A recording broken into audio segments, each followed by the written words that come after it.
Camera since the 1800s has shaped the modern world into what it is today.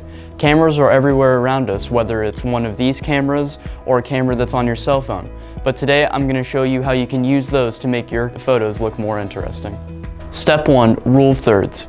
Imagine your camera is broken up into a 3x3 grid in your lens. You either want your subject to be in the top right corner or the top left corner. And in some cases, like I am right now, you want to be in the center top. Step 2. Change your angle.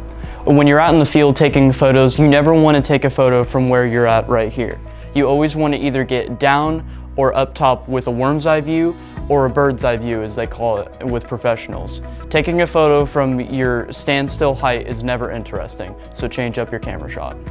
Step 3. Always use natural lighting. The indoor lighting here, as you can see, makes the camera shot look a little bit more yellow in the ending product. To make your life easier, go outside, take some better pictures, and just use natural lighting. Step number 4, white balance your camera.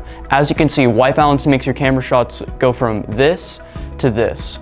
White balance is what makes your camera shots indoors look less yellow, and it'll make your camera shots look a lot better if you're indoors.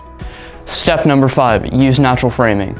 When it comes to taking photos, you want to have a nice natural frame around your subject, whether it's a chain link fence or the wheel of a car. Natural framing brings a nice whole feeling to the photo and makes it look a lot better.